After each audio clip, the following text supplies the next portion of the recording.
I think the scariest part about hitting rock bottom is what you're willing to invite into your life just to feel a little less empty. Looking back now, 11 years later, I can sit here and call myself every name in the book. Naive, pathetic, selfish. But back then, at 24, my entire universe was confined to a cramped row of rental rooms on the outskirts of Saigon, a place where the tin roofs baked in the relentless sun and the alleyways were perpetually damp with dishwater and cheap soap. You know the kind of place.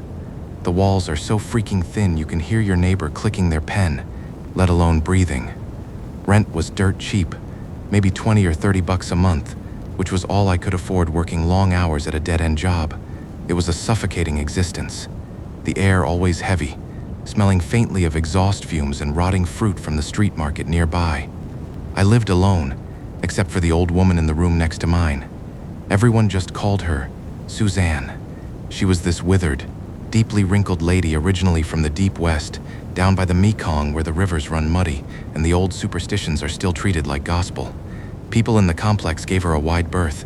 There were whispers, the kind of nasty gossip people spread when they don't understand someone. They said she messed with dark stuff, root work, hexes, tying spirits to talismans, whatever you want to call it. The rumor was that if you crossed her, bad luck would just sort of cling to you until you eventually packed up and moved away. But I never saw that side of her. To me, she was just an old woman whose joints ached when it rained. I'd help her carry her heavy groceries up the narrow steps, or buy her some medicine and cook her rice porridge when the flu kept her bedridden. Because of that, she treated me like blood. She was fiercely protective of me. God, I wish I had just listened to her. My whole world back then revolved around my boyfriend. Let's call him Thang. He was older, almost 30, and I was completely, humiliatingly obsessed with him. But there was a catch, and there's always a catch, isn't there? He kept me a secret.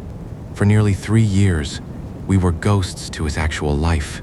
He never introduced me to his friends. I never met his family. Whenever I'd press him on it, my throat tight with that pathetic need for validation, he'd feed me the same tired excuses. He wasn't ready. He needed his career to take off first. He wanted to be a proper provider before presenting me to his parents. I swallowed it all. I let him gaslight me into thinking I was the impatient one. I think deep down, I knew he was seeing other girls, stringing me along as a backup option. But I was so terrified of being alone in that sweltering, lonely city that I just shut my eyes to the bullshit. Then came the day the floor fell out from under me. His mother had set him up with someone else. A girl from a good family, someone whose background matched his, someone pretty and docile. They dated for a few months behind my back, and before I even knew she existed, they were engaged. He called me out to a cheap noodle stand one night. I thought it was just a regular date. Instead, he didn't even look me in the eye. He just stared at his untouched bowl and mumbled that he was marrying someone else, that he had to obey his parents, and that we were done. Just like that, 3 years erased in 3 damn minutes. He got up, paid for his food, and walked away. I completely lost my mind. And I don't mean I was just sad. I mean a total, psychotic break from reality. I locked myself in my stifling room and just screamed. I skipped work. I bought cheap, burning liquor from the corner store, stuff that tasted like rubbing alcohol, and drank until I threw up, then drank some more. I howled his name at the walls. The neighbors knocked, complained, asked if I was okay, but I ignored all of them. After a month of this agonizing rot, the pain didn't dull. It metastasized. I couldn't take the weight of my own body anymore. I tried to end it. I really did. If Suzanne hadn't noticed the unnatural silence from my room and forced the landlord to break the padlock, I wouldn't be here. She dragged me back from the edge, rode in the ambulance with me, and brought me home when the hospital finally discharged me. The day we got back to the dingy apartment, I just collapsed on her worn linoleum floor, clutching her frail legs, bawling like a wounded animal. I told her I couldn't breathe without him. I begged her, pleaded with her to just let me see him one more time. The desperation in my chest felt like shattered glass. She looked down at me, her eyes heavy with a profound, weary sadness. Finally, she sighed. A long, ragged sound. She told me she would help me. Just once. She made it painfully clear that what she was about to do was a temporary band-aid, not a cure. It wouldn't last, and I was absolutely not to ask her to do it again. My heart hammered against my ribs. I practically vibrated with a sickening kind of joy. She asked if I had anything of his. I scrambled into my room and tore through my messy closet, finding a faded t-shirt he used to sleep in and a printed photograph of us from a beach trip years ago. I brought them to her like a dog, fetching a prize. She told me to wait until exactly 2 a.m. When the hour hit, the air in the alley was dead. No breeze, no stray cats, just the suffocating humidity and the distant hum of a flickering street lamp. We walked out to a three-way intersection at the edge of the neighborhood. The asphalt was still radiating the heat of the day. Suzanne pulled a rusted sewing needle from her pocket. Without a word, she grabbed my hand, calloused fingers gripping mine tight, and pricked my index finger. She squeezed a single, dark drop of my blood directly onto Thang's face in the photograph. Then, she wrapped his old shirt around the picture, pulled out a lighter, and set it on fire. The flames chewed through the fabric, casting long, twitching shadows across her wrinkled face. She handed me a scrap of paper with some words scribbled on it and told me to read it aloud. I didn't understand the language. It sounded harsh, rhythmic, like stones grinding together, but I read it, without hesitation. When the ash finally cooled, she told me to go home. The next morning, my phone buzzed. It was him. My hands shook so violently I almost dropped it. When I answered, his voice sounded thick, slurry, like he was talking through a heavy fog. He said he missed me. He said he needed to see me right now. An hour later, he was at my door. He practically tore it off its hinges. He grabbed me, pulling me into a desperate, bruised embrace, acting like a starving man who had finally found water. We spent 3 days locked in my room. It felt like a fever dream. I was so blissfully ignorant, so drunk on having him back, I ignored the fact that his skin was clammy, or that his eyes looked a little out of focus. On the morning of the 4th day, he sat up in bed, blinked hard, and looked around the room like he had just woken up from a coma. He looked at me, horrified. He demanded to know what the hell he was doing here. Before I could even stutter out a reply, his face hardened.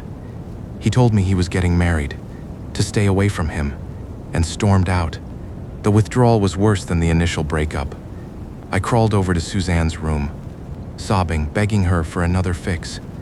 She was furious.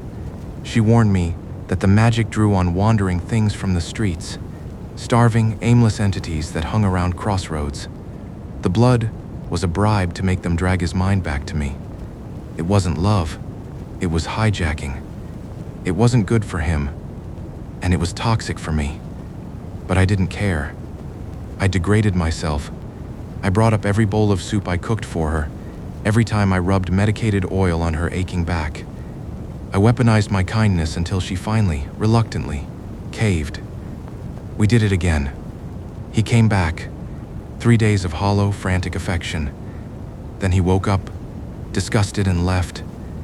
And then, a family emergency called Suzanne back to her hometown in the Delta for 2 weeks. The 3 days ran out. The silence in my room became deafening. The hunger for his presence gnawed at my stomach lining. I couldn't sleep. I couldn't eat. I decided I didn't need the old woman. I had watched her closely. I knew the steps. I found another pair of his shorts he'd left behind. I took another photo. At 2 a.m., I walked out to that same desolate intersection. The streetlights overhead flickered violently, casting erratic shadows across the cracked pavement. I pulled out a sterilized razor blade, but as I held it over my finger, a twisted logic poisoned my brain. If one drop of blood bought me 3 days, what would happen if I gave more? I wanted him forever. I wanted him to never leave that room. I pressed the blade deep. The cut stung sharply. I let the blood well up, thick and dark, and dripped it over his face in the photo. Not one drop, I squeezed my finger until the picture was slick and heavy with red. I wrapped the clothes around it, set it ablaze, and recited those grinding, rhythmic words from memory. But this time, I added my own plea into the dark street. I whispered to whatever was listening in the heavy night air. I begged it to keep him with me. I promised I would pay whatever price, any price. Looking back, the absolute arrogance of that moment makes me physically sick. You don't offer a blank check to the dark. He showed up the next evening, but the moment I opened the door, a cold dread pooled in my gut. He looked terrible. He was a tall, heavily built guy, but now his clothes hung off him like a scarecrow. His cheekbones protruded sharply. Dark, bruised bags dragged under his eyes, which were completely bloodshot. He didn't speak. He just shuffled into the room, his movements disjointed and stiff, and collapsed onto the bed. He stayed for a whole week. The spell hadn't broken, but this wasn't my boyfriend. He barely talked. The atmosphere in my tiny apartment turned rancid. It constantly felt like the air pressure was dropping before a massive storm. The room started to smell, a damp copper scent mixed with the odor of standing water. Then the night terrors started. I'd wake up at 3 in the morning, shivering despite the stifling heat, to find the front door wide open. Thang would be sitting on the threshold, his back resting against the doorframe, staring out into the pitch-black alley. I'd call his name, but he wouldn't blink. His eyes were wide, glassy, reflecting the weak amber light from the street. One night, as I crept out of bed to guide him back inside, my breath hitched in my throat. Standing just outside the doorway, hovering right beside his shoulder, was a silhouette. It was a man, or at least, it had the shape of one, but it was completely featureless, except for a wide, impossibly stretched grin made of glowing, jagged teeth. I blinked, my heart slamming against my ribs, and the shadow was gone. I convinced myself it was just a trick of the light, internal gaslighting at its finest. I pulled Thang inside, and he followed me like a heavy, lifeless doll. Things escalated when his family figured out where he was. His mother and his new fiancée showed up at my complex, furious, banging on my door. I was terrified, but Thang reacted like a cornered animal. He didn't just argue. He sprinted into my tiny kitchenette, grabbed my heavy meat cleaver, and lunged at the door. He screamed in a voice that didn't belong to him. It was raspy, layered, almost echoing in the small space. He threatened to butcher anyone who tried to take him away, promising to bury the blade in their throats. His own mother couldn't even recognize the monster standing in front of her. They fled in terror. I should have called the police. I should have run. But I was trapped in this sunken cost fallacy of my own making. The breaking point happened 2 days later. I had gone to the market and bought groceries, intending to make a proper meal to snap him out of whatever sickness he had. I left a bag of raw beef and unpeeled shrimp on the counter and stepped into the cramped bathroom. Over the running water, I heard a wet, tearing sound. It sounded like thick canvas being ripped apart, followed by a wet crunching. I slowly opened the bathroom door. Holy fucking shit. Thang was crouched on the kitchen floor. He hadn't cooked anything. He was clutching a slab of raw bloody beef in his bare hands, tearing chunks off with his teeth and swallowing them whole. Blood smeared across his chin and dripped onto his shirt. Next to him, he had crushed a handful of raw shrimp, shells, legs, and all, shoving them into his mouth and chewing with a sickening, rhythmic crunch. My stomach heaved. I stumbled backward, asking him what he was doing. He didn't stop chewing. He just turned his head toward me, a piece of raw meat hanging from his lip, and whined in that awful, layered voice.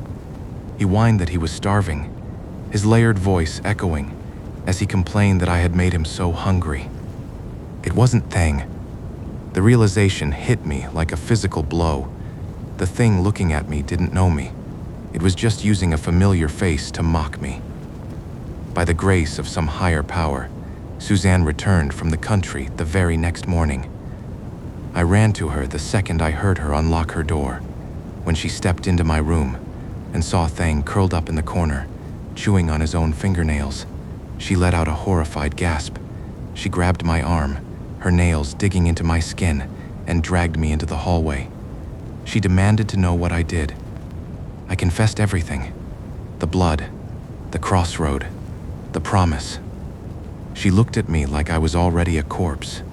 She explained, her voice trembling, that I hadn't cast a love spell. I had sent up a flare in the darkest part of the spiritual world. By bleeding so heavily, by offering a blank check, I hadn't just attracted a passing spirit to nudge Thang's mind. I had invited a starving, malignant street entity to fully possess his body. It was feeding on his life force, and when it was done hollowing him out, it would turn its attention to me. It would drag my soul down to serve it. I was going to kill the man I loved, all because I couldn't let him go. I begged her to fix it. I told her I didn't care if I lost him, just save his life. She warned me that forcing a parasitic entity out after it had rooted itself this deeply would cause permanent damage. Thang would survive, but his mind would never be the same. The trauma of being a passenger in his own body, while a demon drove it, would leave him fractured. I nodded, the tears blinding me. I had to accept it. Suzanne went into her room and came back with a short, heavy blade. It looked ancient, the iron pitted and completely crusted in brown rust. We walked back into my room. Thang was still in the corner. When he saw Suzanne, his head snapped up. His eyes widened, but the pupils were dilated so far they looked completely black. Suzanne sat on a plastic stool across from him. Her voice dropped an octave, commanding and harsh. She told the thing to leave the vessel, to go back to the streets where it belonged. Thang's face contorted into a vile, arrogant sneer. The voice that came out of his mouth made the hair on my arms stand up. It was a wet, guttural hiss. He spat out that he wasn't leaving, claiming he liked this skin and was staying right here with me. He pointed a trembling, blood-stained finger at my face, insisting that I was his wife now and that Suzanne couldn't make him leave. Suzanne didn't argue. She moved with a speed that defied her age. She lunged forward, raising the rusted blade, and slashed it violently across his chest. The blade tore his shirt, but there was no blood, not a single drop. Instead, Thang's back arched so hard I thought his spine would snap. He threw his head back and unleashed a shriek that rattled the cheap window panes. It sounded like a pig being slaughtered. His jaw unhinged, opening impossibly wide. And then, he vomited. It wasn't food. It was a torrential flood of thick black sludge. It poured out of him onto the floor tiles, carrying chunks of what looked like rotting meat and clumps of dark hair. The stench was apocalyptic, a mixture of raw sewage, stagnant pond water, and a rotting carcass left in the sun. He convulsed violently for a few seconds, the black bile coating his chin, and then collapsed, face first, into the mess, completely unconscious. We called an ambulance. They pumped his stomach, diagnosed it as severe food poisoning and dehydration. His family arrived at the hospital, screaming at me, cursing my name, blaming me for his state. I took it all. I deserved worse. Just like Suzanne predicted, Thang was never the same. The doctors called it a psychotic break, brought on by stress. He spent months in a psychiatric ward, staring at walls, heavily medicated. He lived, but the vibrant, confident man I knew was gone. I thought that was my punishment. The guilt, the loss. I was horribly wrong. 2 nights after Thang was taken away, I was lying alone in my bed. The apartment was finally quiet, but the silence felt aggressive. My stomach kept churning, bubbling as if I had swallowed something foul. My heart raced uncomfortably. I chalked it up to anxiety and forced my eyes shut. Sometime deep in the night, I woke up. I couldn't move. My arms and legs were pinned to the mattress by an invisible, crushing weight. The air in the room was freezing. I forced my eyes to dart around the dark room. There, clinging upside down to the ceiling directly above my bed, was a shadow. It dropped silently onto my chest. The breath was forced out of my lungs. I tried to scream, but my vocal cords were paralyzed. The entity straddled me, and as my eyes adjusted to the gloom, I saw its face. It was vaguely shaped like Thang, but warped through a funhouse mirror. The head was stretched vertically, narrowing to a sharp, needle-like point at the chin and the crown. Its eyes were massive, taking up half its face, completely white and devoid of pupils. It leaned down, its breath smelling exactly like the black sludge Thang had vomited. It smiled, revealing rows of small, needle-like teeth. "You can't escape," it whispered, the voice echoing inside my skull. "You promised to pay the price." I watched in absolute paralyzing horror as the shadowy mass began to dissolve, slipping under the hem of my nightgown. What followed was a violation I still struggle to put into words. It was cold, phantom hands roaming over my skin. It was an invasive, agonizing pressure that felt both physical and spiritual. It ravaged me. It mocked me. It laughed a high, piercing, animalistic laugh as I laid there, weeping silently, begging for a God I didn't believe in to make it stop. It lasted for hours. When the paralysis finally broke, the room was empty. The morning sun was just starting to bleed through the window. My clothes were torn. My body was covered in deep purple contusions, and I was bleeding. I dragged myself off the bed. My legs couldn't hold my weight. I crawled across the floor, scraping my knees, reached the door, unlatched it, and dragged myself into the hallway. I managed to croak out Suzanne's name before the hallway spun, and I blacked out. I woke up in a clinic. Suzanne was sitting beside the bed, her face grim. She told me she had found me collapsed in the dirt, bruised and bleeding. She looked at me, a profound pity in her eyes. The entity hadn't been banished. When she forced it out of Thang, it didn't return to the streets. Because I had used so much of my own blood, because I had offered myself as payment, the thing had latched onto my spiritual signature. It was claiming me. I sobbed, burying my face in my hands, begging her to save me. I didn't want to die like this. I didn't want to be a vessel for that monster. She agreed, but warned me that the karma I had accrued was massive. She took me to her room, surrounding the bed with talismans to keep me safe while I healed. A few days later, when I could walk, she went to the market and bought a large, cheap vanity mirror with a red plastic frame. She told me to bring one of my unwashed shirts. At exactly 2 a.m., we walked back to that cursed intersection. Suzanne poured a ring of salt and uncooked rice onto the asphalt. She placed the mirror flat on the ground. She took 3 strands of my hair, laid them on the glass, and set them on fire. As the hair curled and burned, releasing a foul smell, she handed me my shirt. She told me to wrap the mirror in it and hold it tightly against my chest. She began to burn a thick stack of ghost money, chanting under her breath. Suddenly, the still night air shattered. A violent, localized gust of wind ripped through the crossroad. It caught the burning paper, creating a miniature cyclone of fiery ash. The tornado of embers spun wildly, hissing like a nest of angry wasps. Suzanne yelled over the wind, pointing at the vortex. She screamed at me to hold it up and open the shirt. I unwrapped the mirror and held the reflective glass toward the swirling ash. It was the most impossible thing I have ever seen. The wind shrieked, and the cyclone of ash was sucked directly into the flat surface of the mirror. It didn't bounce off. It vanished into the glass like water down a drain. The glass instantly turned pitch black, like a puddle of ink. The mirror in my hands suddenly weighed 100 pounds. It burned against my palms like dry ice. I cried out and dropped it. It hit the pavement with a heavy thud, but it didn't shatter. Suzanne dove onto it. She sliced her own thumb with her rusted knife, smearing a bloody symbol across the black glass. She wrapped my shirt tightly around it, binding the entity inside. She was panting, sweating profusely, but she managed a weak nod. We had caught it, but we couldn't just throw it in the trash.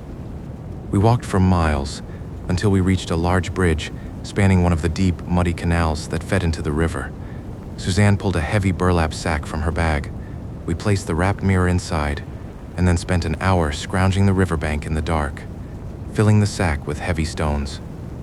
When it was full, we tied it tight with thick nylon rope. Together, we hoisted the heavy, lumpy sack over the concrete railing. It hit the black water with a heavy splash and sank instantly. Suzanne leaned against the railing, catching her breath. She didn't look relieved. She looked at me and delivered a warning that still keeps me awake at night. She said we trapped it, but karma is a natural law. It cannot be destroyed, only delayed. Someday, the nylon rope will rot, the burlap will tear, the glass will break beneath the shifting mud of the riverbed. She didn't know if it would be in 5 years or 50, but when it escapes, it will come looking for the blood it was promised. It will look for me, and it will look for her. Suzanne moved back to the country shortly after that. She refused to speak to me again, claiming our association was a stain on her soul. I couldn't blame her. She passed away 6 years later. I went to her funeral, standing in the back, silently thanking her for trading her peace for my life. It's been 11 years now. Thang's family still hates me, and I deserve it. I spend my weekends volunteering at temples, giving away my money, trying to scrub the stain off my own karma. I try to be a good person, but every time it rains heavily, every time the rivers swell and the mud shifts beneath the dark water, I can't sleep.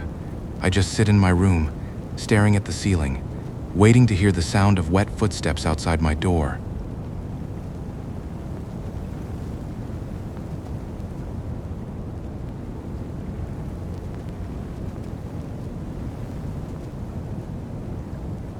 I don't know if you've ever looked at someone you love, someone you sleep next to every single night, and suddenly wondered if you actually know them at all. You think you know a person. You know how they take their coffee. You know the weird way they fold their socks. You know their laugh. But you don't know their ghosts. You never know the baggage they drag behind them until it's standing at the foot of your bed. I'm a kindergarten teacher. My days are filled with finger paints, nap times, and trying to keep 20 toddlers from destroying a room. It's exhausting, and sometimes it drives me freaking crazy, but it's a loud, happy kind of exhausting. I'm used to noise. I'm used to chaos. What I wasn't prepared for was the absolute, suffocating silence of my own home. Before I get into what happened, you need to understand a bit about my family. My dad died in a car crash when I was young. It was just me, my older sister, and my mom. The grief completely shattered her. But instead of sinking into depression, my mom turned to spirituality. And I don't mean she just started meditating on weekends. When my sister and I finally graduated and got our own lives, my mom packed up her things and moved to a remote Buddhist monastery to become a nun. It wasn't a total shock. When she was a kid, an old monk had looked at her and said she had the calling, that sooner or later, the physical world wouldn't hold her anymore. We just didn't expect it to actually happen. She completely detached. She rarely came home. If we wanted to see her, we had to drive up the mountain to the monastery. It was this quiet, heavy place that always smelled strongly of sandalwood and old rain. About 5 or 6 years into her monastic life, I met Kendrick. Kendrick was great. He was charming, attentive, and after about a year of dating, I knew we were heading toward marriage. Naturally, I wanted to take him up the mountain to meet my mom. But here is where things started getting deeply unsettling. Every single time we planned a trip to the monastery, something went wrong. And I mean every time. It was just one damn thing after another. One weekend, it was a freak torrential downpour that flooded the roads. The next time, Kendrick's car engine just died in the middle of the highway for no logical reason. Another time, I woke up with a fever so high I was hallucinating, only for it to vanish the next day. It was as if some invisible barricade was thrown up the second we pointed the car toward the temple. Looking back, I should have paid attention to that gut feeling, that primal instinct telling me the universe was rejecting this union. Eventually, Kendrick proposed. We started planning the wedding. My mom happened to be visiting her old house in the city for a few days to collect some things, so I saw my window. I brought Kendrick over to finally introduce them. When we walked in, my mom was kneeling in front of the Buddhist altar in the living room, chanting softly. The air was thick with incense smoke, almost making it hard to breathe. She finished her prayer, turned around, and looked at Kendrick. She didn't smile. She didn't say hello. She just froze. For what felt like an eternity, maybe 10 solid seconds, She just stared at him with this hollow, unblinking expression. It was the kind of look you give a wild animal that just wandered into your living room. Completely deadpan. She didn't even acknowledge him, just flatly ordered me to go downstairs and get some water for our guest, while keeping her eyes locked dead on him. I was weirded out, but I nodded and headed toward the kitchen. As I was walking away, I saw my mom light a single stick of incense and hand it to Kendrick. She told him to place it on the altar. He did it, looking just as confused as I was. And then, in this quiet, chilling voice, I heard her ask him point blank if he had ever done something truly unforgivable to another human being. I stopped dead in my tracks on the stairs. Kendrick stammered, his face flushing red, desperately trying to defend himself, swearing up and down that he hadn't made any enemies and that he always tried to live a good life. My mom didn't flinch. She just looked at him with an absolute crushing certainty, telling him that his karmic debt was incredibly heavy. She turned to me, her eyes softening just a fraction, but her voice stayed completely flat as she explicitly warned me not to marry him, promising that if we tied the knot, we would only bring absolute suffering upon ourselves. I swear, my heart dropped. I mean, imagine hearing that from your own mother right before your wedding. I rushed up the stairs, trying to do damage control. I begged her to stop, telling her we were about to send out the invitations. She just closed her eyes, turned back to the altar, and bowed. She refused to say another word. When I asked her about it later, she just sighed. She told me she couldn't interfere. If the wheel of fate was already turning, she couldn't stop it. The tragedy was already set in motion. Like a fool, I brushed it off. I loved him. I thought my mom was just being overly superstitious, completely detached from reality. We went ahead with the wedding. The ceremony at my family's house went fine, but the reception on his side of the family, that's when the cracks started to show. We were doing the rounds, walking from table to table in this massive, noisy banquet hall, raising our glasses, thanking everyone for coming. The music was blasting, people were laughing. Kendrick and his parents were right beside me. Suddenly, Kendrick just stopped moving. His entire body went rigid. I looked over, and all the blood had drained from his face. His parents had stopped too, staring completely paralyzed at the entrance of the hall. I followed their gaze. Walking toward us was an older couple.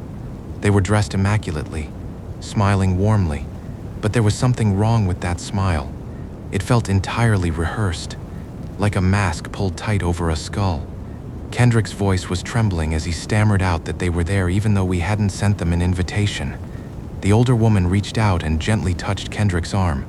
Her voice was sweet, but it cut through the noise of the room like a razor blade as she informed us that they didn't need an invitation because they had heard the news and wouldn't miss this for the world, congratulating us and wishing us a long life together so that we could get exactly what we deserved. It didn't sound like a blessing. It sounded like a threat. Kendrick was physically shaking. His parents looked like they were going to be sick. The couple simply nodded at me, turned around, and walked out into the night. When I asked Kendrick who they were, he just completely shut down. He mumbled something about distant acquaintances they hadn't seen in years. I was so exhausted from the wedding that I just let it go. Big mistake. A few months passed. Married life settled into a quiet, mundane routine. We lived in a decent apartment. His parents had gone out of town to visit relatives, so we had the place to ourselves for the weekend. It was a Sunday morning. Kendrick was still asleep in the bedroom. I had woken up early to go to the local market and buy some groceries for breakfast. It was overcast, that kind of gray, heavy weather where the air feels thick and damp. I walked back to our apartment around 8 in the morning. Standing right in front of my door was an older woman. I blinked, trying to place her. I asked her if she needed any help. She turned around, and I felt a weird prickle on the back of my neck. It was the woman from the wedding, the uninvited guest. She asked if I remembered her, her voice soft and almost rhythmic, reminding me that she had come to our reception. I apologized, feeling terrible for forgetting her face. I assumed she was one of Kendrick's obscure relatives. I asked if she wanted to come inside, mentioning that Kendrick was asleep and his parents were out of town for a few days. The moment I said his parents weren't home, a strange shadow passed over her face, and she quickly brushed it off, saying that if they weren't there, she wouldn't intrude. She turned to leave, but then she stopped. She slowly walked back to me and took my hands. Her skin was freezing, like unnaturally cold, feeling like wet marble against my palms. She leaned in and whispered that she had a gift for me. She reached into her pocket and pulled out a small red cloth pouch. It looked old, the fabric slightly frayed at the edges. She murmured that she had gotten it blessed at a very powerful temple, staring deep into my eyes. Her voice had this hypnotic cadence to it. I felt my thoughts getting foggy. She instructed me to keep it on me, to keep it in our room, promising it would bring health and help me bear a strong son for my husband. Before her tone shifted, she squeezed my hands harder. Her nails dug into my skin. She made it absolutely clear that I couldn't tell anyone about it, warning me that if I showed it to anyone, the blessing would die, demanding to know if I understood. I don't know what came over me. It was like my brain was wrapped in cotton. I just nodded dumbly and mumbled my agreement. She smiled that razor blade smile again, let go of my hands, and walked away down the corridor. I stood there staring at the red pouch. I shoved it deep into the pocket of my coat, walked inside, hung the coat in the bedroom closet, and completely forgot about it. That evening, Kendrick asked if he could go out for some drinks with his buddies. I told him sure, no problem. I stayed up watching TV, waiting for him. Around midnight, I heard his motorcycle pull up. I heard the scrape of his key in the lock. I walked out to the living room to greet him. I greeted him, asking if he had drunk a lot and if he needed me to make him some instant noodles, feeling a bit pissed off by his attitude. He didn't look at me. He just walked past me. His shoulders slumped, staring straight ahead. He didn't say a single word. He walked into the bedroom, kicked off his shoes, and collapsed onto the mattress fully clothed. I sighed, figuring he was just blackout drunk. I helped him change out of his stiff jeans, turned off the lights, and climbed into bed next to him. I don't know what time it was when I woke up. You know that feeling when you wake up in the pitch black, and the silence is so heavy it rings in your ears? The air in the room had dropped maybe 10 degrees. It was freezing. I pulled the blanket up to my chin, and then I heard it. From the corner of the dark room, a voice whispered Kendrick's name over and over, announcing that it was back, and it absolutely scared the crap out of me. My blood ran cold. It wasn't my voice, and it wasn't Kendrick's voice. It sounded like a young man, his voice wet and strained, like he was crying while trying to speak. I slowly turned my head. Kendrick wasn't lying down. He was sitting up in bed, his back pressed tight against the wall, staring blankly into the darkness. I shakily whispered his name, my heart hammering in my chest, begging him to tell me what he was doing, and urging him to just go back to sleep. I reached out and shook his shoulder. He blinked, groaning, and slid back down onto the pillows. I lay there for hours, too terrified to close my eyes, trying to convince myself that I had just heard a neighbor through the thin walls. Pure internal gaslighting. I told myself I was just stressed. The next morning, Kendrick remembered nothing. He laughed it off, blaming the alcohol. But the next night, that's when the illusion shattered. We went to sleep early. Sometime around 3 a.m., I woke up again, but this time, I couldn't move. My body was entirely paralyzed. I couldn't lift my arms. I couldn't turn my head. I could only dart my eyes around the room. The air was so thick with the smell of mildew and stale water that I wanted to gag. At the foot of our bed, someone was crying. It was a horrible, broken sobbing. I strained my eyes in the dark.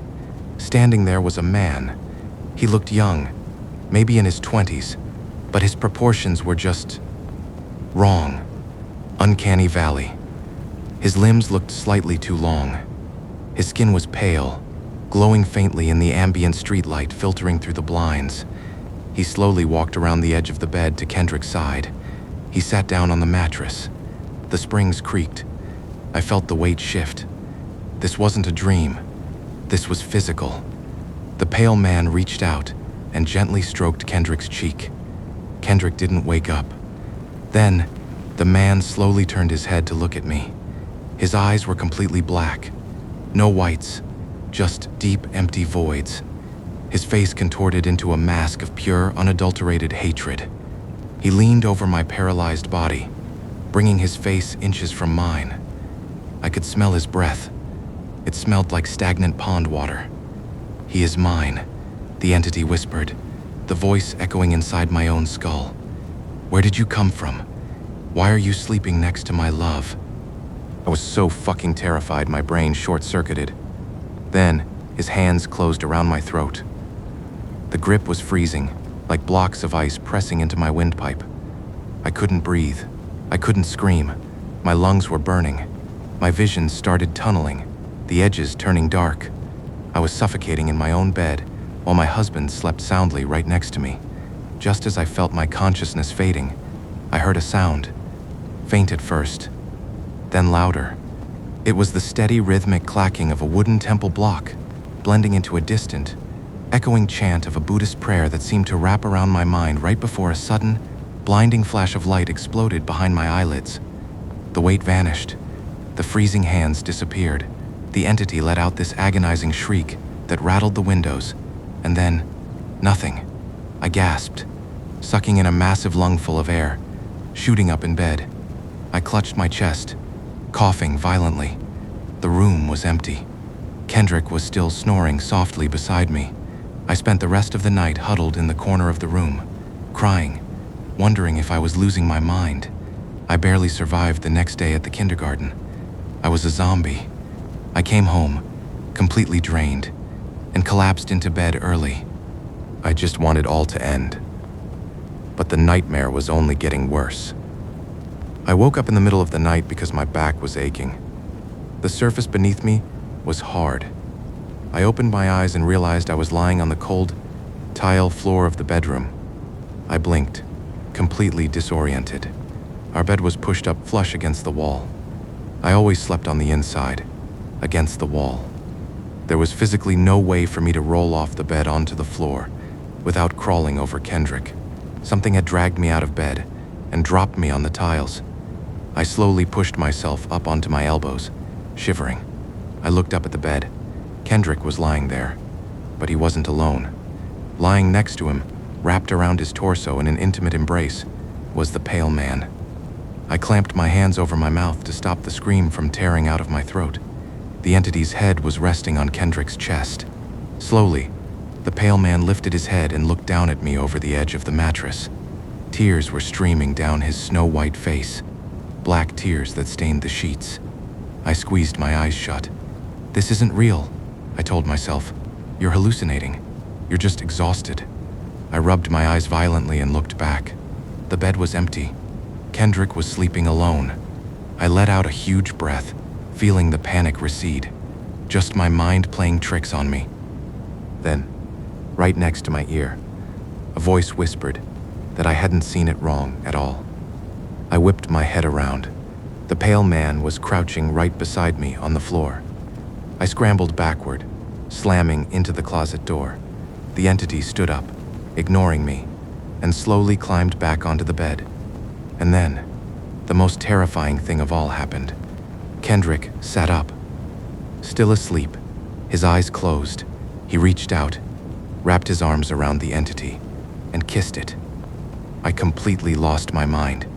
I bolted out of that room and locked myself in the bathroom until the sun came up. The next day, as soon as my shift ended, I didn't go home. I drove straight up the mountain to the monastery. I didn't care about roadblocks or bad omens. I needed answers. When I found my mom sweeping the courtyard, I broke down. I told her everything. The sleep paralysis, the pale man, the choking, the kissing. I begged her to tell me why she had warned me about Kendrick's karmic debt. My mom leaned on her broom and looked at me with this heavy, sorrowful expression. She softly told me that she couldn't fight this battle for me, explaining that I had brought the anchor into my home and that this was the dark baggage of my husband's family. She insisted that if I wanted the truth, I had to go back to the house, sit them down, and physically force them to speak, because only when the truth was dragged into the light could we sever the tie. I was furious. Why wouldn't she just give me a straight answer? But I had no choice. I drove back to the apartment. His parents had returned from their trip.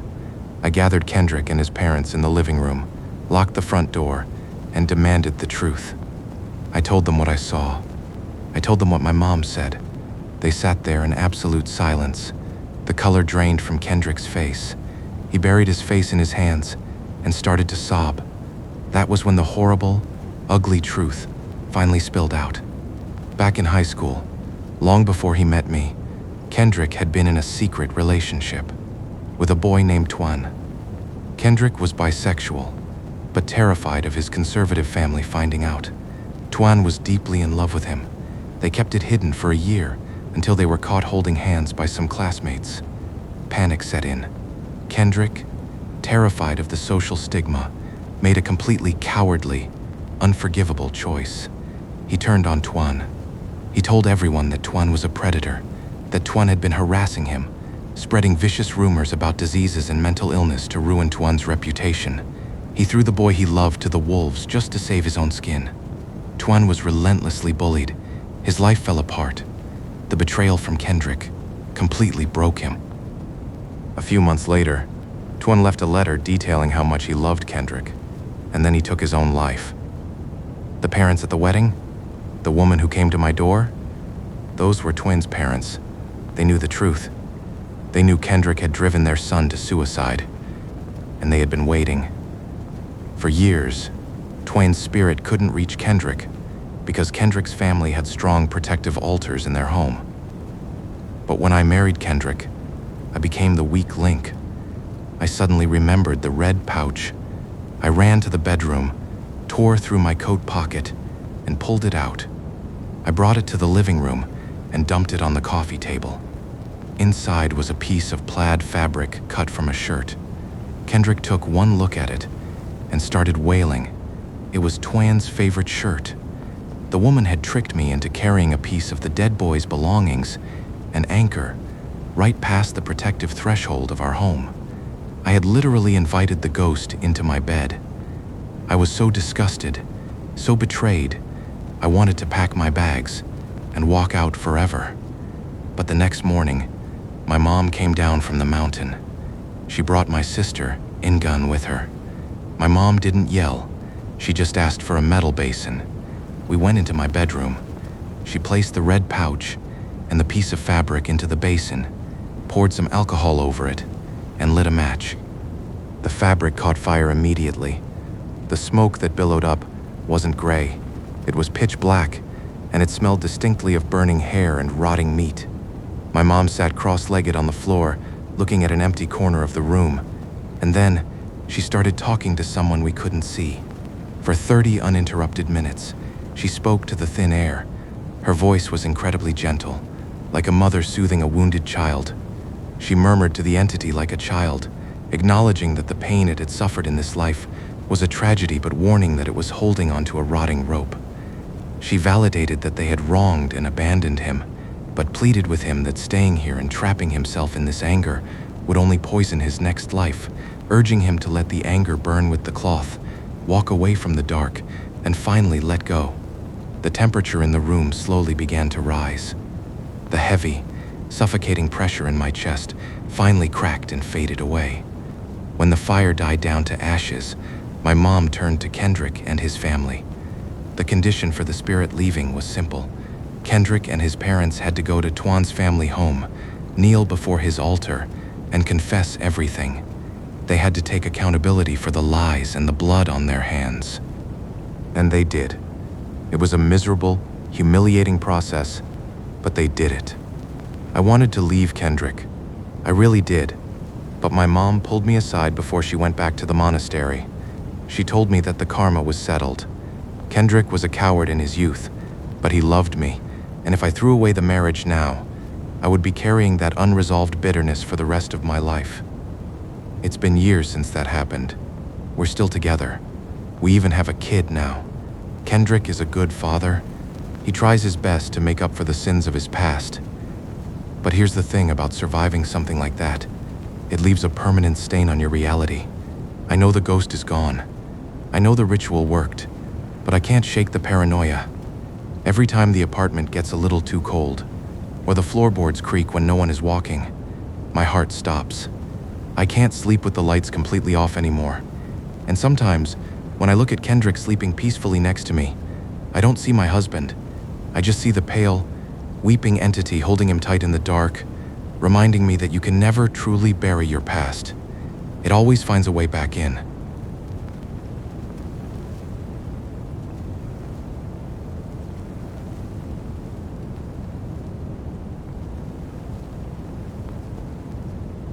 I honestly don't know if you've ever experienced that specific, suffocating kind of survivor's guilt. It's not just a sadness that fades over time. It's a physical weight. It sits right in the center of your chest, making every breath you take feel like a crime, simply because you get to breathe and someone else doesn't.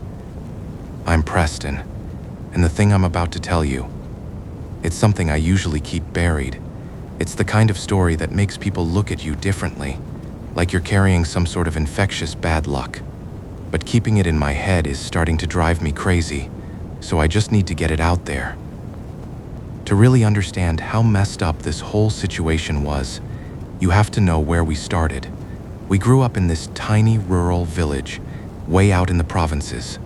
The kind of place where the night gets so pitch black you can't see your own hands, and everyone knows everyone else's business before breakfast. There were 3 of us who were practically inseparable. Me and these 2 girls, Lila and Leah. We were the same age, basically attached at the hip since we were kids. But those 2 girls couldn't have been more different if they tried. Lila was. She was soft. She grew up in a really warm, full house. Both parents, siblings, the whole 9 yards. She had this incredibly gentle, almost agonizingly shy personality. If you looked at her too long, she'd blush and look at the floor. Leah, on the other hand, was all sharp edges. Her mom passed away when she was barely old enough to remember, so she was raised by her dad. And growing up without a mom in a place like that, it hardens you. Leah was loud, fiercely independent, and completely prickly. She always had this defensive wall up, like a porcupine just waiting for the world to take a swing at her. Because she knew if she acted soft like Lila, life would just chew her up and spit her out. Since Leah's dad was always working, and she was often alone, Lila's family kind of took her in. They'd invite her over for dinner, make sure she was fed, and the 2 girls became blood sisters. I was just the goofy guy tagging along with them. Here is the awkward part, looking back. It's the classic, painful cliche. Lila had a massive crush on me. She never said it to my face because she was terrified of rejection, but she confessed it to Leah. What Lila didn't know was that Leah liked me too. But Leah, being Leah, just swallowed her feelings. She looked at Lila, who had this perfect family, and then looked at herself, motherless, rough around the edges, tomboyish, and she genuinely convinced herself that no guy would ever pick her anyway. So, she kept her mouth shut. She buried it deep, and actually spent years trying to play matchmaker, constantly trying to shove Lila and me together. But I just didn't see Lila that way. I cared about her, sure, but the chemistry was completely dead. I dodged every hint, brushed off every setup. I just played dumb. Years rolled by. We grew up. Eventually, the 3 of us moved down to Saigon for college. We rented rooms in the same cheap, rundown boarding house. Leah and Lila shared a room, and I was right next door. We were all just broke students scraping by, looking for part-time gigs to pay for instant noodles. Because Lila was still hopelessly holding on to this crush, wherever I applied for a job, she would follow. I ended up getting a gig as a barista at this local coffee shop, and within a week, she had applied to be a waitress there. It was exhausting. I knew she was waiting for me to turn around and suddenly fall in love with her, but I just couldn't force it. Leah would actually yell at her in their room, harshly telling her to give up and stop wasting her life waiting for an idiot like me to move on. But Lila was stubborn in her own quiet way. Then, things took a really dark turn. It was a rainy Tuesday shift. The cafe was mostly empty, smelling like stale espresso and damp raincoats. We had this one regular customer, a really sketchy older guy. He always had this sour, unwashed smell to him, and his eyes, they just lingered on the girls a little too long, you know? Usually, Lila managed to avoid him, but that day she was wearing the standard cafe uniform, which included a knee-length skirt, and she ended up having to serve his table. I was behind the counter, wiping down the espresso machine, when I heard this sharp, terrified gasp, followed by a tray hitting the floor. I whipped around. Lila was backing away from the guy's table, her face completely pale, tears already spilling down her cheeks. She started screaming hysterically, demanding to know what he was doing, and telling him not to touch her. I dropped my rag and bolted over there.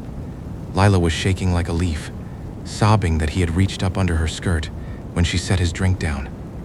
The guy just sat there, smirking, acting completely outraged, sneering that he hadn't touched her, and claiming she was the one who bumped into him. But I knew Lila. She was terrified of her own shadow. She would never cause a scene unless something horrible actually happened. I completely lost it. I got right in the guy's face, screaming at him to get the hell out. He stood up, puffing his chest, trying to intimidate me, yelling about how he was a loyal customer and how we were trash. Right then, our manager finally stumbled out of the back room, and instead of defending us, he took one look at the angry regular, apologized to him, and demanded that Lila and I apologize too. Lord have mercy. I was seeing red. I told the manager where he could shove his job, grabbed Lila's hand, and we walked out. As we were leaving, that sketchy guy leaned against the door frame, pointing a thick, nicotine-stained finger at us, muttering a dark threat about remembering our faces and telling us to watch our backs. I honestly thought it was just the empty threat of a pathetic creep. I was so arrogant. I thought we had won.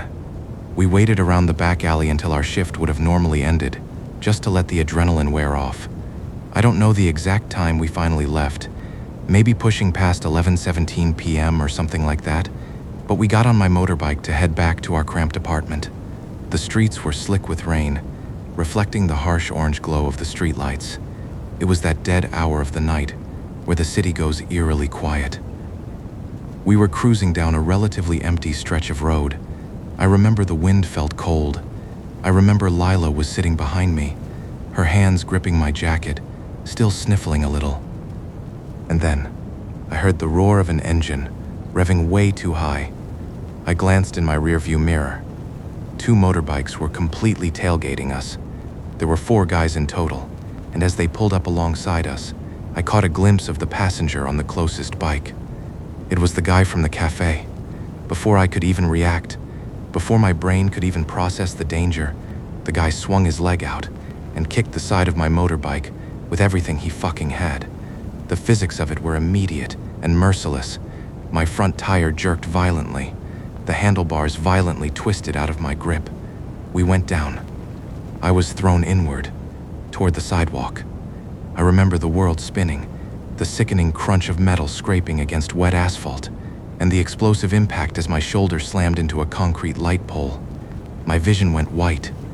All the air was knocked out of my lungs. But Lila, she was thrown outward, into the middle of the street. I couldn't breathe. I was completely paralyzed in the dirt, gasping for air. And then I heard it, a sound I will never, ever get out of my head. The heavy, thudding screech of a large delivery truck slamming on its brakes. I don't want to describe what I saw when my vision cleared. I really don't. Just know that the street was covered in an impossible amount of red, and the screaming from the pedestrians who had stopped. It sounded like the world was ending. Lila was gone. Before the ambulance even arrived, she was just gone. The guys who did it sped off into the night. They were caught eventually, but honestly, the legal justice part of it didn't mean a damn thing to me. It didn't bring her back. We brought her body back to our rural hometown for the funeral. I remember the deafening sound of the crying, the suffocating smell of cheap incense, and the way Leah looked. Leah just kept passing out, her tough exterior completely shattered. She had lost her sister, Her shadow, her best friend. And me? I was drowning in a guilt so thick I couldn't sleep for months. It wasn't my fault the guy kicked my bike, but I was the one driving. I was the one who got thrown to the safe side of the road. Why did I get the sidewalk, and she got the truck? It's a question that eats you alive from the inside out. After we returned to Saigon, Leah and I couldn't even look at each other. Just making eye contact felt like a betrayal. We avoided each other completely. We were two ghosts, haunting the same hallway. But then, about a month later, Leah had a dream. She told me Lila came to her. Lila looked peaceful, normal, and Lila scolded her. She gently scolded Leah, asking why she was crying so much, and ignoring Preston, explaining that I was in my room blaming myself every single night for something that wasn't my fault. She pleaded with Leah to make a promise to take care of me for her. That dream broke the ice. Leah started coming over to my room. At first, it was just sitting in silence, maybe sharing a cheap meal. But slowly, the grief morphed into comfort. We were the only two people on Earth who understood the exact shape of the hole Lila had left behind. We started relying on each other. The rough, tomboyish Leah suddenly became very soft, very gentle around me. And I don't know exactly when it happened, but the trauma bonded us. The walls came down, and I realized I was falling for her. About a year and a half after the funeral, we officially started dating. It felt complicated. It felt beautiful, but there was always this tiny, prickling sensation at the back of my neck, like we were dancing on a grave. Leah confessed she had loved me for years, but she felt terribly guilty finally acting on it now that Lila was gone. Still, we were young, we were lonely, and we wanted to be happy. For a few months, things were incredibly peaceful. And then, the atmosphere in the apartment started to sour. It began with Leah's moods. Out of nowhere, she would become incredibly hostile. I'm talking about vicious, irrational anger over absolutely nothing. I'd buy the wrong brand of soap, and she would stare at me with this look of pure, unadulterated hatred. Then she'd ice me out for weeks. We went from being deeply in love to walking on eggshells around each other. I chalked it up to unresolved trauma. I really tried to be patient, but things were escalating in the dark. One morning, Leah showed up to class with a bright red, hand-shaped welt across her cheek. I panicked, asking her what happened. She snapped at me, telling me to mind my own business, claiming she fell out of bed. But weeks later, she finally broke down and told me the truth of what she had been experiencing in her room. She said it started on a Tuesday night. She was dead asleep when her eyes suddenly snapped open. No reason. She didn't need the bathroom. She hadn't heard a noise. She just woke up with that primal instinct that you are not alone in the dark. She sat up. The room was bathed in this dim, sickly yellow light from the street lamp outside. Standing at the foot of her bed was a woman. But here is the terrifying part. Leah could only see from the waist down. The woman was just standing there, perfectly still. No torso, no face, just legs and a long, dirt-stained skirt. Before Leah could even scream, she felt her own right arm lift up, completely against her will. It was like her muscles were no longer wired to her brain. Her hand formed a tight cup, swung backward, and slapped her own face with brutal force, the sickening, wet smacking sound echoing rapidly in the quiet room as she was forced to hit herself over and over again. She just sat there, forced to physically assault herself, until suddenly, her body collapsed backward onto the mattress, and she instantly fell into a deep, unnatural sleep. She woke up thinking it was a bizarre night terror, until she looked in the mirror and saw the bruises. It didn't stop. It happened again a few nights later, but this time, the entity at the foot of the bed was visible up to the chest, and again, Leah was forced to repeatedly slap herself before blacking out. The bruises on her face turned from red to a sickly purple. I knew something was deeply wrong, but she kept pushing me away. Then came the night of the storm. It was raining heavily, thunder rattling the cheap tin roof of our building. Leah told me that she woke up sometime past 3:12 or 3:14 a.m., one of those weird, dead-of-night hours. The air in her room was freezing, like breath visible in the air freezing. She sat up slowly, her heart hammering against her ribs. The entity was there again, but this time, it wasn't at the foot of the bed. It was squatting right on the mattress, directly in front of Leah, face to face. It was Lila, but it wasn't the sweet, shy Lila we knew. The face was heavily distorted. The features were pulled tight, the skin a grayish blue, and her eyes were just pits of rage. Lila leaned forward, her jaw unhinging slightly, and she hissed a venomous question about why Leah had done it. Then, Lila reached out with freezing, stiff hands. She didn't possess Leah's arms this time. Lila physically grabbed Leah's wrists, forcing Leah's hands up, and started using them to slap Leah's face. "Why did you steal my Preston?" Lila screamed, the sound echoing purely inside Leah's head, as she violently ranted about how she had told Leah to take care of me, not to take me, claiming I was hers and she was just waiting to drag me down there with her. Layla was practically foaming at the mouth, her grip like iron, battering Leah's face with her own hands. Leah managed to break free. Screaming in sheer terror, she scrambled off the bed, bolted out of her room, and hammered on my door until I let her in. She was hysterical, sobbing, her face swollen. She finally told me everything. Now look, I'm a logical guy. Or at least, I tried to be. It had been over a year and a half. I told her it was a panic attack, that the guilt was manifesting into nightmares. I honestly didn't believe in ghosts. I told her she could sleep in my room. We pushed a long bolster pillow between us to make her feel safe, and she huddled against the far wall, furthest from the door. I was exhausted, so I fell asleep pretty quickly. About an hour later, I woke up to a sound. It was a wet, choked sobbing. I blinked the sleep out of my eyes and rolled over. Leah was sitting straight up in bed, facing the wall, her hands covering her face, weeping uncontrollably. I whispered her name while rubbing my eyes, softly reassuring her that it was okay, that it was just a bad dream, and coaxed her to come closer. I reached across the bolster pillow to rub her shoulder. The second my hand made contact with her skin, every single alarm bell in my nervous system went off. She was ice cold, not just chilly from the AC. It felt like I had touched a slab of meat that had been in a deep freezer.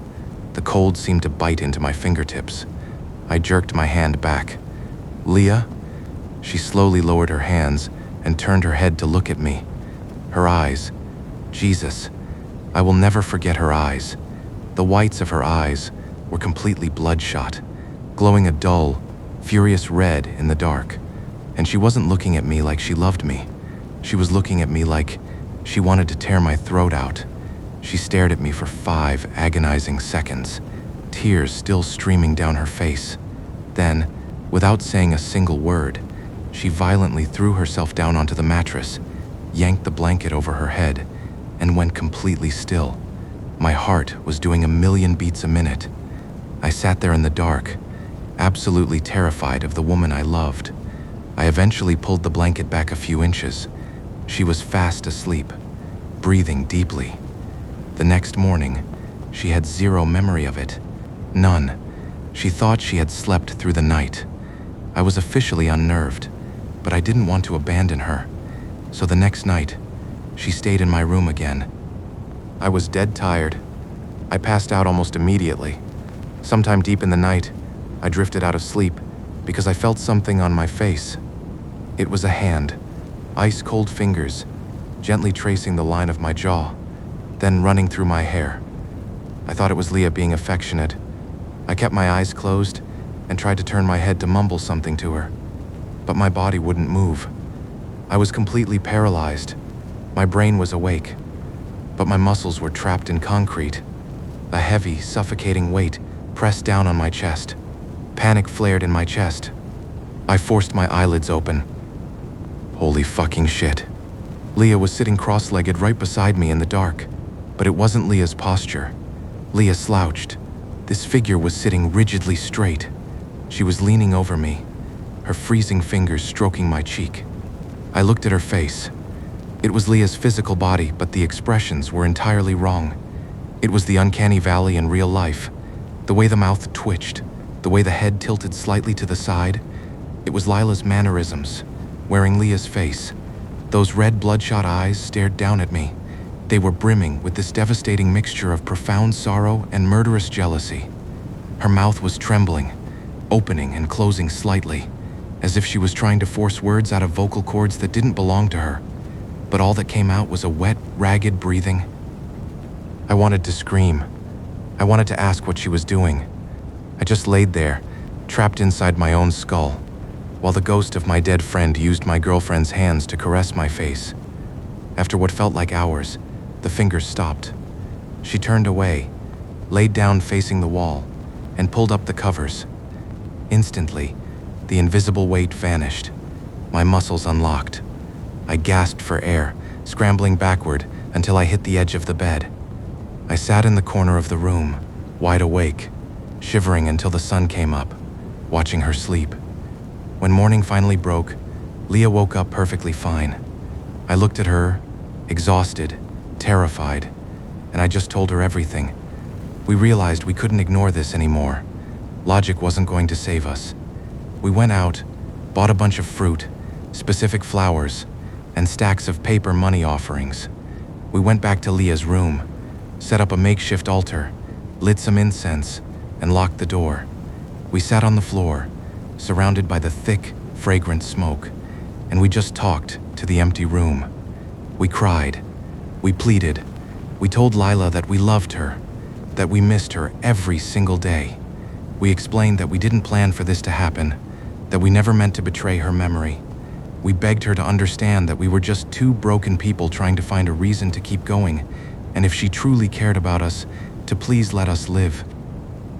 That night, we slept in the same bed, totally exhausted from crying, and we both had a dream. In my dream, I was standing in a gray void. Lila was standing far away, sobbing uncontrollably. I ran to her, grabbed her shoulders, and told her I was sorry. I told her I never loved her romantically, and nothing could change that, but she was my dearest friend. I asked her to please find peace and to let us be happy. She looked at me for a long time, the anger slowly draining from her face, replaced by a deep, weary sadness. Finally, she whispered a faint wish for us to be happy and faded away. Leah's dream was more intense. She dreamt she was back in our old high school courtyard. Lila appeared in her old white uniform, looking furious. Lila lunged at Leah, grabbing her by the throat, screaming about the betrayal, about how she died waiting for me. Leah didn't fight back. She just stood there, choking, and managed to gasp out the truth. She confessed everything, how she had loved me since childhood but hid it because she thought Lila deserved me more. How she would have taken her secret to the grave if Lila hadn't died. How my grief had brought them together. When Lila heard that, her grip loosened. The realization washed over her. She finally understood that Leah hadn't stolen me. Leah had simply survived. Lila let go, turned her back, and walked away into a bright fog. We woke up the next morning feeling lighter. The heavy, oppressive atmosphere in the apartment was completely gone. Leah never slapped herself again. I never woke up to red eyes staring at me in the dark. Years passed. We got married. We actually ended up having a baby girl. And when it came time to name her, we named her Lila. It was our way of honoring her, keeping her memory alive in a beautiful way. But I'm not going to lie to you. The paranoia never fully leaves you. Every now and then, when my daughter is playing quietly, she'll stop, turn her head, and stare at a dark corner of the hallway for just a few seconds too long. And in those moments, my blood still runs a little cold. I always catch myself wondering, did our friend really move on to the afterlife? Or did she just find a new way to stay close to the man she was promised?